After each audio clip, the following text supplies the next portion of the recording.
Donc, je parle de train.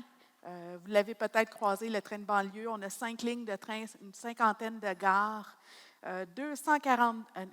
424 lignes d'autobus qui sont exploitées sur les deux couronnes, transport adapté qui est offert partout dans la CNM.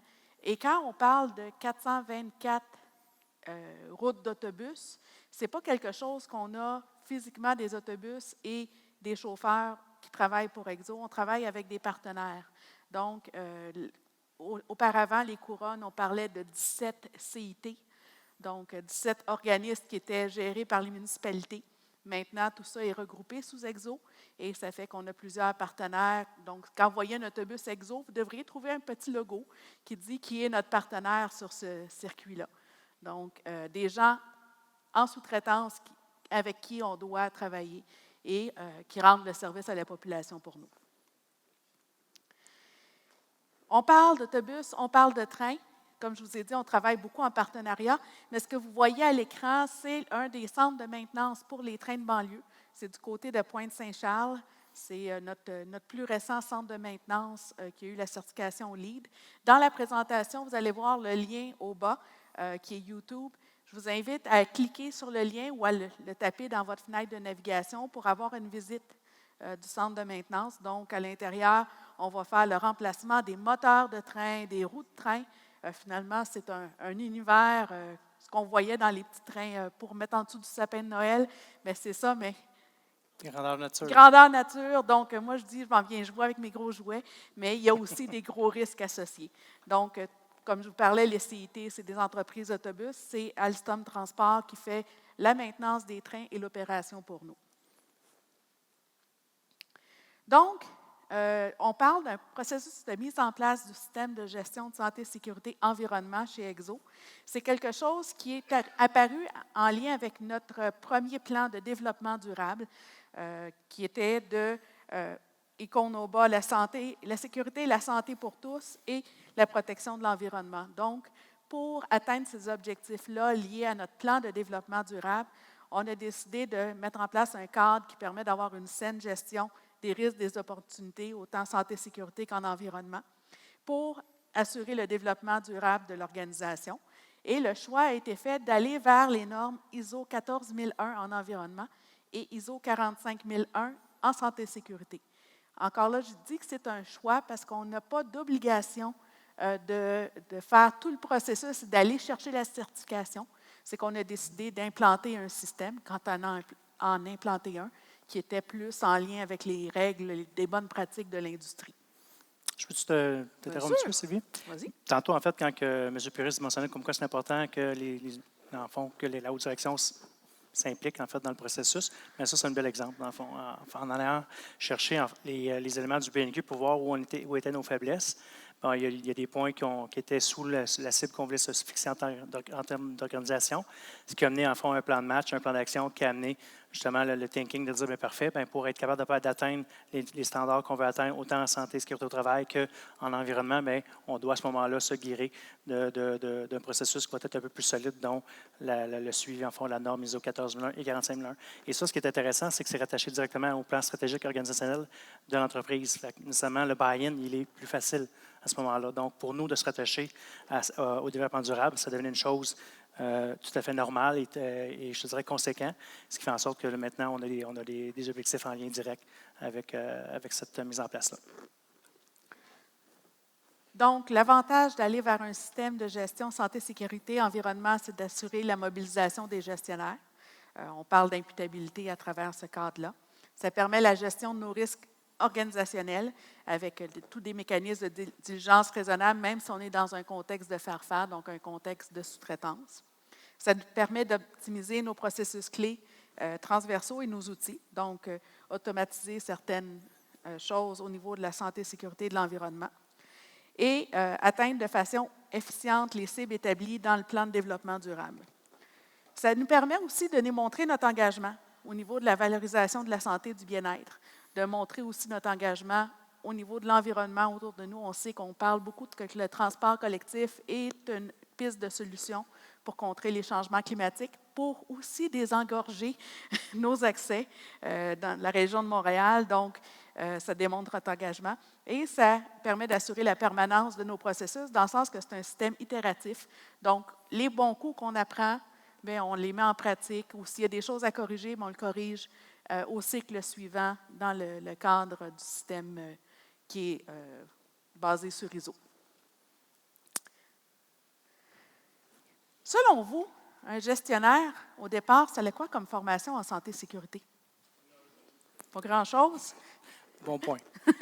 Donc, c'est une réflexion qu'on a faite dans le cadre du SGSSE, c'est de savoir, bien, c'est quoi les obligations de formation de nos gestionnaires? Et on parle toujours de l'article 49, de l'article 51, mais quand est-ce qu'on parle de l'article 50? L'article 50, c'est de dire que notre employeur a le droit à des services de formation, d'information et de conseil en matière de santé et sécurité du travail. Donc, quoi de mieux d'en profiter pour mettre un nouveau système en place que d'en profiter pour former nos gestionnaires sur ce qui est la santé et sécurité? Donc, on s'est posé la question comme équipe, à savoir quelles étaient les obligations en santé et sécurité. Est-ce qu'on forme nos gestionnaires sur le système qu'on met en place, sur les risques qui sont présents dans leurs services, sur les programmes qui sont en vigueur chez EXO, sur les compétences qu'on attend de leur part, de leurs équipes, sur les outils santé et sécurité qui sont peut-être à leur disposition et qui ne les connaissent peut-être pas nécessairement, et sur quel comportement on attend de leur part face à la santé et sécurité. Et face à leur rôle aussi également, surtout. Mais oui. Super. Avant la mise en place du SGSSE, chez EXO, on avait des formations comme formation de chariot élévateur, de CIMDUT, de cadenassage, de protection contre les chutes, de nacelle, plateforme, un accueil santé-sécurité, qui étaient tous axés sur des besoins ponctuels pour réaliser une tâche. Donc, on dit, on doit utiliser un chariot élévateur. Ah, mais dans la loi, dans la réglementation, on nous dit qu'il y a des règles pour les caristes à appliquer. Donc, on formait les gens qui avaient effectué cette tâche-là sur l'outil. Mais il n'y avait pas vraiment de système derrière. On visait la qualification pour effectuer la tâche et les gestionnaires, comme vous avez dit, étaient un peu laissés de côté. Donc, dans le cadre du système de gestion, on a pensé quelles étaient les étapes pour associer la formation appropriée. Donc, en identifiant les enjeux et les risques organisationnels au niveau de nos obligations de conformité, on a diffusé une formation de base ISO 14001, 45001 aux gestionnaires qui leur permet de comprendre la nature d'un système de gestion SSE. Je vais juste te ralentir encore une fois, Sylvie. Oui. Est-ce qu'il y en a qui connaissent en fond les prérogatives en fait, de la norme 14001 45001? Vous êtes pas mal tout familier avec ça, j'imagine? Les différents chapitres. OK, super. Donc, dans le fond, ce qu'on est en train de faire là, c'est qu'on vient exposer justement les différentes normes, les différents articles de la norme, puis les activités qu'on met en place en lien avec ça, et on rattache ça nécessairement à une formation qu'on veut donner aux gens pour acquérir l'expérience qu'il faut, pour être capable de pouvoir participer, puis être une partie prenante, en fond, je dirais, intéressée aux différents ateliers qu'on met en place à ce moment-là. Excuse-moi, Sylvie. Pas de problème.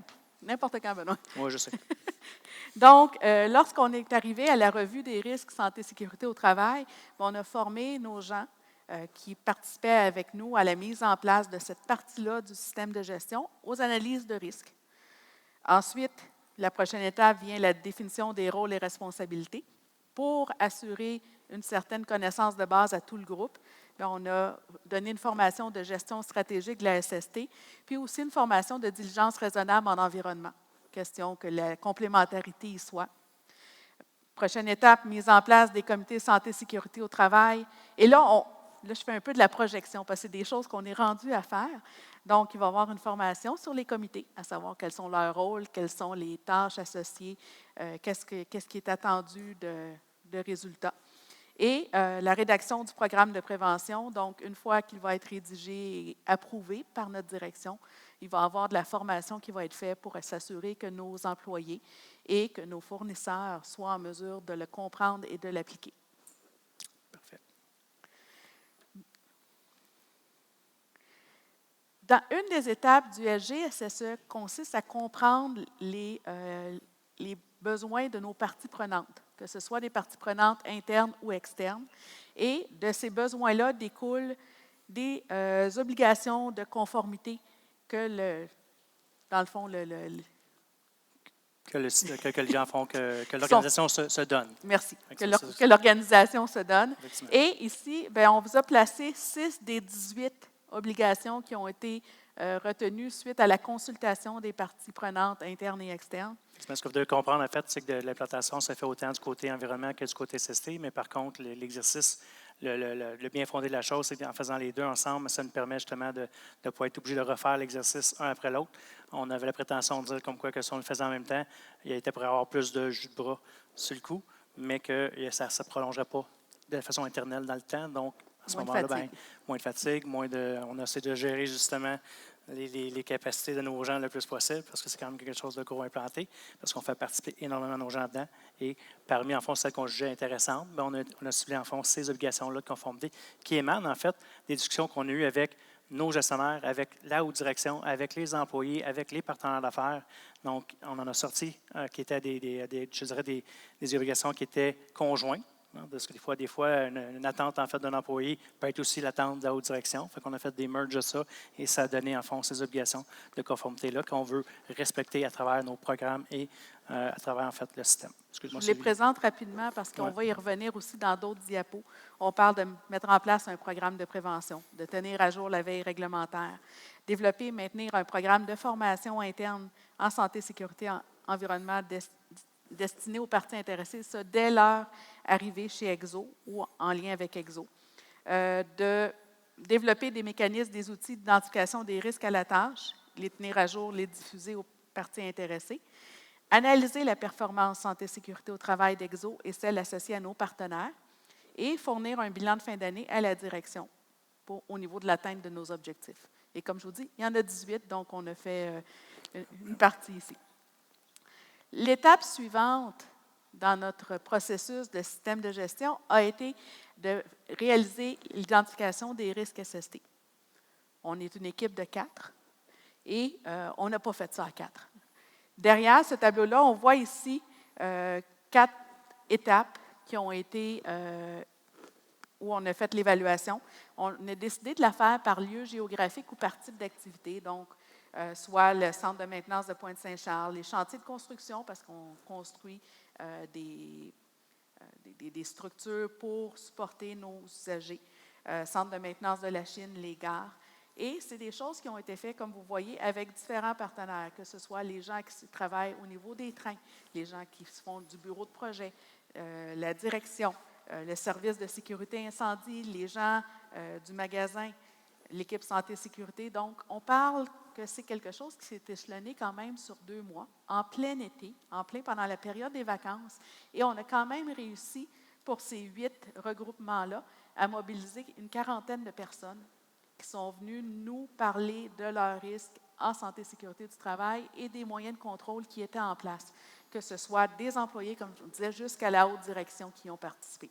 Et ça nous a permis de faire ressortir 150 risques en santé-sécurité qui ont chacun été évalués en fonction de la fréquence et de la gravité, et 250 impacts environnementaux, des aspects sur lesquels on avait plus ou moins de contrôle qui ont été évalués à travers ça.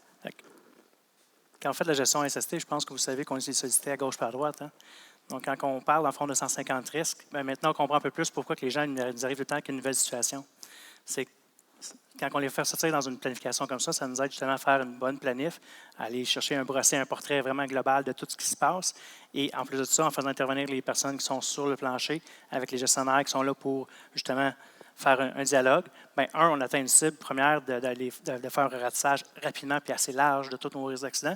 Puis 2, bien, de les faire participer plus tard, quand on va arriver en fond à l'étape d'aller trouver les mesures correctives, la mitigation qu'il faut mettre en place pour aller mitiger puis pour essayer de contrôler les risques qu'on va avoir à contrôler. Nécessairement, ils vont être présents, ces gens-là, parce qu'ils ont participé à cette identification de risque-là. Pour nous, c'était une étape cruciale de gestion de changement qui nous a amené à amener nos gens à être présents tout le long du processus.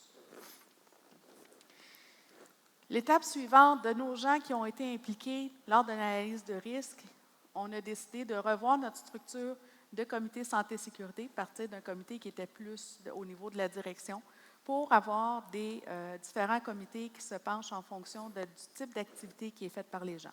Donc, si on parle de nos infrastructures, de l'exploitation, train, autobus, transport adapté, la surveillance, l'approvisionnement et tout ce qui était le réseau, on regarde pour organiser un comité santé-sécurité avec cette équipe-là, qui aurait leur programme de prévention locale.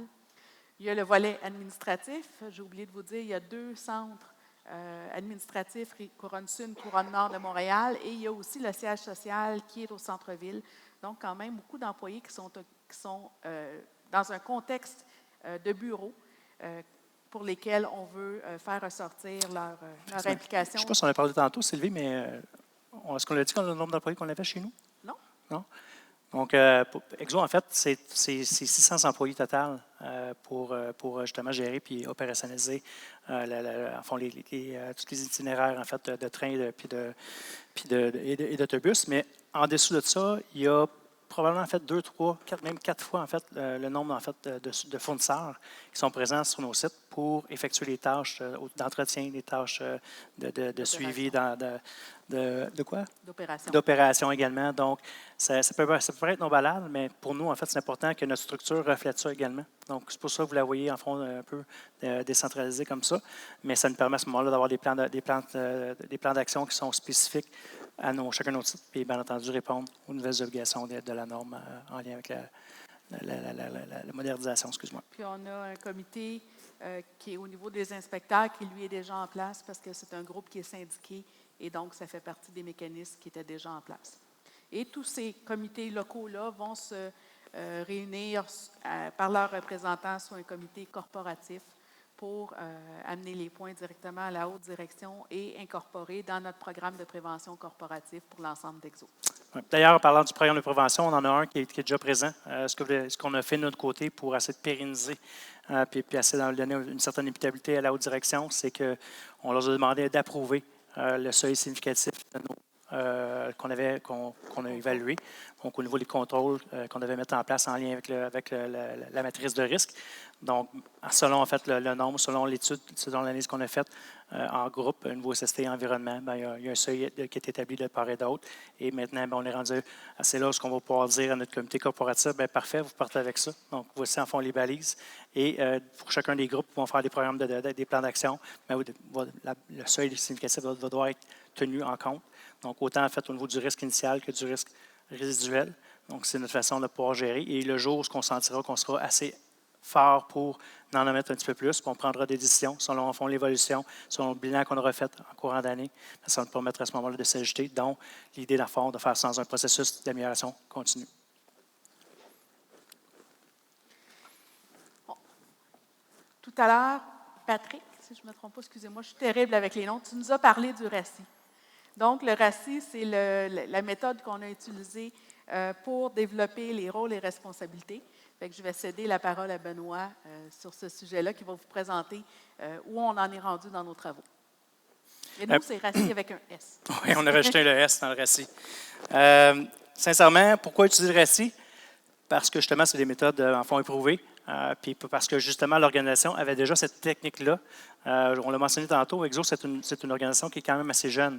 Donc, souvent, on niaise à l'interne, on parle en fond qu'on est rendu à une maturité dans le fond d'adolescent. Donc, il y a certains éléments qui sont présents, mais il en manque encore pour avoir un niveau d'autonomie puis un niveau en fond intéressant en termes de leadership. Donc, ce que ça crée à ce moment-là, c'est que des fois, ça crée des frustrations de la gestion en fait, de collaboration nécessairement, dont un des outils qu'on s'est doté pour essayer d'éclaircir ça, ça a été en fait la méthode RACI, qui est une très bonne méthode. Donc, ce qu'on a fait, c'est qu'on l'a transposé, nous, pour aller déterminer les rôles et responsabilités de notre hiérarchie de chez Exo. Donc, en faisant ça, on va être capable d'établir qui sont les responsables, qui sont les approbateurs, qui sont les gens qui vont venir supporter les activités, qui sont les gens qui vont être consultés et qui seront en fait également informés pour chacune des thématiques, chacun des processus cibles qu'on s'est dotés dans notre système à ce moment-là. Donc, en faisant ça, on va être capable de dégager à travers ça les rôles à chacun des niveaux pour chacun de nos gens. Et ça va donner un élément super important, en fond, puis je dirais une pierre angulaire dans le système, parce qu'après ça, on va pouvoir s'appuyer là-dessus pour pouvoir diffuser l'information à tous les niveaux, puis rendre imputables nos gens pour chacun des actions qu'ils vont avoir à mettre en place. Donc, l'objectif, c'est d'asseoir les parties prenantes autour d'une table. D'un autre côté, on va opter pour 2 tables. On va avoir une table avec la haute direction, puis avoir une table avec un groupe cible qui va représenter tous les autres membres partant en fond des directeurs, les gestionnaires de premier niveau, l'équipe SST, l'équipe ressources humaines, l'équipe, en fait, aussi également des fournisseurs qui sont très présents sur les sites. On va venir les intégrer également dans le processus et on va les confronter à la méthode RACI pour établir nos critères ensemble à ce moment-là. Donc, on va valider le processus cible. On va aller aussi assigner tous les rôles pour chacun des processus cibles. On va aller valider les rôles et responsabilités qui sont associés, bien entendu. Suivant en fond, chacun des cibles qu'on va rétablir, bien, on va aller rajouter des rôles qui s'en suivent. Vous allez pouvoir en fait plus comprendre avec la prochaine présentation, avec la prochaine slide. Tu as quelque chose à rajouter? Vas-y, excuse-moi, vas-y. C'est à mon tour de faire une vas-y, tu as le droit de me couper. Vous rappelez les 6 obligations de conformité qu'on vous a parlé tout à l'heure? Donc, c'est les mêmes qui reviennent sur la diapo suivante. C'est un peu petit, mais vous allez l'avoir aussi par les notes qui vont vous être transmises. Donc, on a repris les 6 obligations de conformité de tout à l'heure, que ce soit le programme de prévention, les réglementaires, programme de formation, mécanisme outil d'identification de risques, analyse de performance santé et sécurité et le bilan de fin d'année. Sont reprises. Comme vous pouvez voir, en fait, l'exercice qu'on a déjà fait à l'avance, parce que nécessairement, il faut être capable de pouvoir gager le temps aussi. Donc, c'est important de donner de l'autonomie dans des rencontres, mais des fois aussi, c'est bien aussi de les diriger dans certaines situations. Pour cette activité-là, nous, on a décidé, en fond, de prédiriger un peu l'exercice, mais par contre, on va les confronter, ce qu'on pense, avec chacun de nos groupes cibles. Et s'il y a des variations, on va à ce moment-là faire les modifications qu'il faut pour mettre les bonnes cases aux bons endroits. En passant, quand on fait une méthodologie comme ça, tu ne peux pas en avoir que plus qu'un seul approbateur, mais dans ce cas-ci, le directeur général faisant partie du comité de direction, bien, nécessairement, ça venait pour soi que vous aviez deux approbateurs à ce moment-là. Est-ce que ça va pour tout le monde? En fait, je suis porté à vous dire, est-ce que vous avez des questions? Non? Parce que vous avez le droit en passant. Ça vous tente de le faire pendant la rencontre. Donc, ce que ça nous amène, c'est qu'un coup qu'on a déterminé, c'est en fond le séquencement, bien, pour un groupe donné, on va aller écrire, on va aller travailler avec eux autres, les rôles sous-jacents à chacun des obligations de conformité. Donc, pour exemple, le directeur principal et le directeur, qui sont un groupe similaire en termes de responsabilité, bien entendu, on va aller chercher chacun des rôles SST et chacun des rôles environnement qui va être applicable à chacune des obligations de conformité. Et c'est là où ça devient intéressant, parce qu'après ça, un coup, vous avez ça. En faisant l'exercice avec eux autres, on s'entend qu'il y a une appropriation qui se fait, là, parce qu'ils sortent eux-mêmes des responsabilités qui leur incombent. Fait que déjà en partant, on s'en va vers un buy-in sur qu'est-ce qu'ils ont à faire.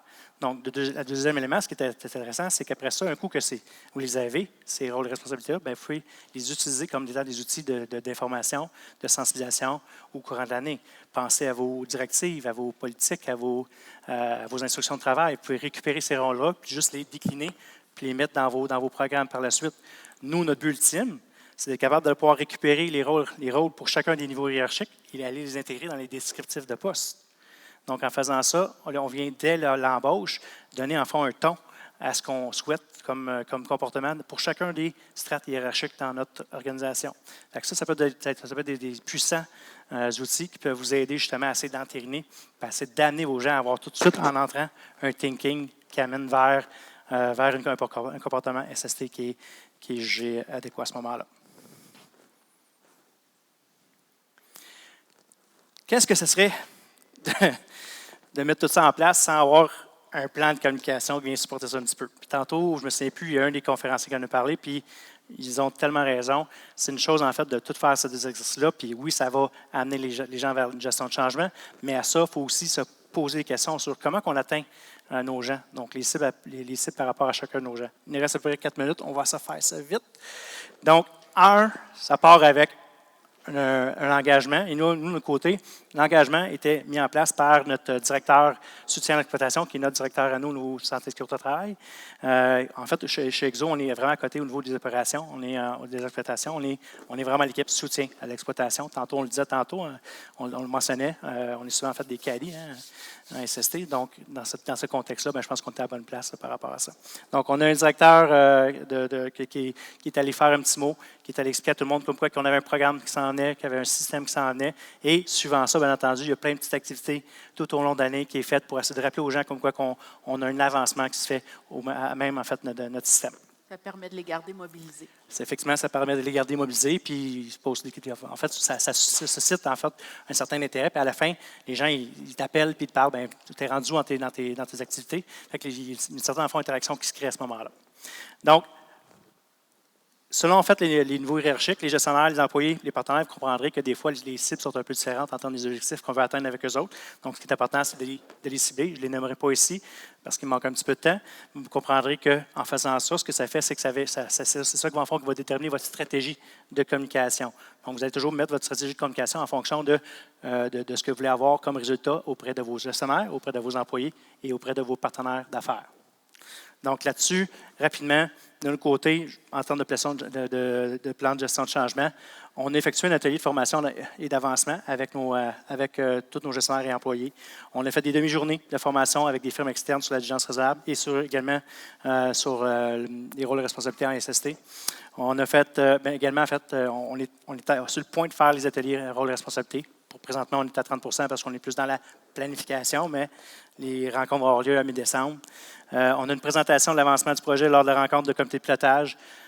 Ça peut paraître banal, mais chez nous, en fait, on s'est doté d'un comité de pilotage. Donc, on a des directeurs qui sont là. Quand on arrive à un nœud dans le système, ou même, en fait, sur une base statutaire, on vient leur expliquer où on est rendu dans l'avancement de notre programme. Donc, en les informant là-dessus, bien, on peut voir s'il y a des glitches qu'il peut y avoir par rapport au budget, par rapport à nos capacités en tant que groupe. En fond, tout ce qui est en fond de main-d'œuvre interne, de main-d'œuvre externe, donc ces éléments-là. Donc, ça permet en fond de garder encore là les directeurs dans la boucle. Et s'il y arrivait quelque chose, on peut tout de suite, dans le fond, se revirer de bord et d'être en mode solution avec eux autres pour essayer de s'assurer que le système se pérennise le plus possible. Il y a des présentations, on appelle ça en fait un IFR. Chez nous, en fait, on fonctionne sous forme de gestion de projet. Là. Je ne sais pas si vous êtes un peu familier avec le principe, mais pour nous, la bonne façon de mettre en place notre système, c'était de l'intégrer dans ce système-là parce que ça avait une certaine crédibilité auprès de l'organisation. Donc, en faisant ça, ça nous a aidé justement à avoir un peu plus de poids dans les étapes qu'on voulait mettre en place.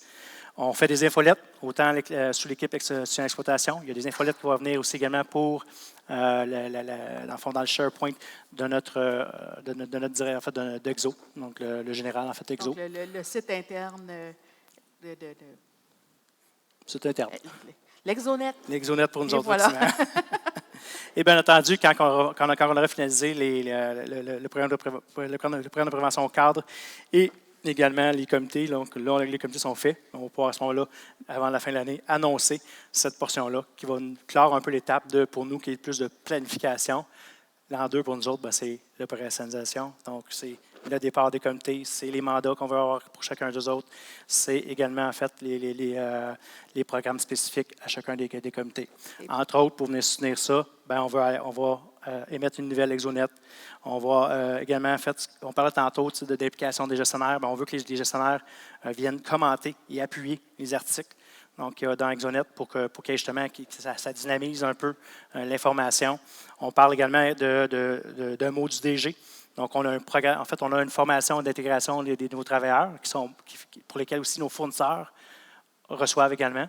Donc, on aimerait qu'il y ait une capsule que du DG qui explique rapidement, en fond, c'est quoi les attentes qu'il a envers la SST. Donc, l'implication de la haute direction directement, en fait, dans une capsule intégrée dans une formation accueil. On parle également de dîner-causerie. J'en manque dessus, enfin, il y en a plusieurs. Là. Bien entendu, juste les rencontres en comité, en partant, c'est des outils qui vont nous permettre de faire l'avancement de notre système à ce moment-là. Donc, plein d'outils pour nous permettre de communiquer, de mettre ça en commun. Comme ça a été dit précédemment, l'information, s'assurer que tout le monde sait où on en est rendu, c'est que tout le monde connaît les rôles qui lui sont associés. Donc, c'est là qu'on est rendu au niveau de la mise en place de notre système de gestion. Si on a peut-être 5 minutes pour des questions. Allez-y, si vous avez des questions. C'est le temps de nous challenger. Nous autres, ça nous fait plaisir. Ça nous permet de s'assurer qu'on n'est pas sur une fausse piste. Combien de temps, je te dirais, on a commencé le processus en mai dernier, parce que, c'est ça? Il y a eu de la préparation qui a été faite en 2021. Oui, en 2021, effectivement. COVID, ça a fucké un peu la chose, OK? Disons qu'on avait la belle grande idée de faire ça, puis disons que le COVID a fait en sorte que ça a ralenti un petit peu le processus. En tant que tel, on avait des pré-approbations de fait pour être intégré dans ce qu'on appelle en fond une GPS, une gestion standardisée de projet. Mais pour ça, en fond, tu as des passages que tu dois faire avec la haute direction pour pouvoir partir le lot de ton projet. Puis, bien entendu, avec ça, vient tes budgets qui viennent avec ça. Donc, à ce moment-là, je te dirais les budgets, là, puis la première porte de passage a lieu en mai. Et à partir de là, on avait une deuxième porte de passage en décembre là, pour poursuivre. Donc, l'objectif, c'était de faire ça sur 2021. Oui, 2021. L'objectif, c'est de faire ça sur 2 ans, je te dirais 2 ans et demi, mettons. Et à ce jour, je dirais qu'on est quand même assez on target, malgré le fait qu'on a passé beaucoup plus de temps qu'on pensait sur la portion identification des risques. Mais je dirais que ça a été vraiment payant donc de faire ça. Fait que nécessairement, aujourd'hui, on se retrouve avec cette gamme-là de risques, puis ce jeu-là qu'on peut avoir pour faire une saine gestion en fait, de nos enjeux à ce moment-là. La participation des employés de la direction à l'extérieur de la planification du projet. Moi, je suis arrivée en janvier chez Exo et j'ai commencé là, janvier 2022 avec les premiers ateliers de consultation des parties intéressées. C'est ça qui a ralenti, en fait. C'est que tu es arrivé en janvier, fait que je la forme. Fallait que tu m'engages avant, Fait que je l'engage, la forme, après ça, c'est ça, oui, exactement. Donc, c'est ça, la participation en tant que telle, l'article, chapitre 4, 5 du SGSSA, chapitre 6, c'est échelonné sur l'année 2022. Effectivement. Donc, mais par la suite, pour conclure la question que tu m'as posée, l'objectif après ça, c'est d'y aller annuellement. On s'est laissé, en fond, il faut juste être logique. On est dans une situation où ça bouge beaucoup, hein, puis il y a beaucoup d'incertitudes. Fait que tu es mieux de laisser un peu plus de temps que passer pour implanter ton système. Et après ça, par contre, ça va bien se faire sur une base annuelle. Donc, ce qui va finir ta boucle à chaque année, c'est ton bilan de fin d'année, en fait, ta reddition de compte. Puis là, à ce moment-là, là, tu vas pouvoir partir une autre boucle. Mais au départ, pour être capable de pouvoir laisser ça aller puis vivre de ses propres ailes, l'idée, dans le fond, c'était au moins de faire un premier tour complet de roue, voir comment ça se passe. Puis après ça, on laisse aller le projet, puis ça devient à ce moment-là quelque chose qui devient plus viral, plus naturel à ce moment-là. Si vous voulez être sûr, par contre, que ça se pérennise, petite suggestion, OK? Votre processus, mappez-le dans un manuel pour chacune des étapes que vous avez mis en place. Expliquez que ça a été quoi votre démarche, comment vous l'avez faite. Parce qu'après ça, le jour où quelqu'un part, s'il y a quelqu'un qui arrive, il va avoir le scénario exact de ce qu'il doit faire à ce moment-là. Et ça peut paraître banal. C'est un peu comme si tu c'est comme Roméo et Juliette. C'est comme Roméo et Juliette, effectivement. Donc, c'est vraiment le script en arrière que tu écris pour expliquer aux gens, voici comment on a procédé pour chacune des approbations qu'on veut faire, pour chacune des structures qu'on veut. Et ça, ça vient pérenniser votre système par la suite. Question?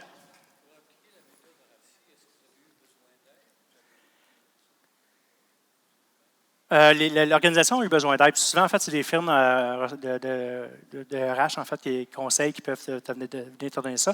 Dans mon cas, moi, puis Sylvie, on a juste récupéré quelque chose qui existait.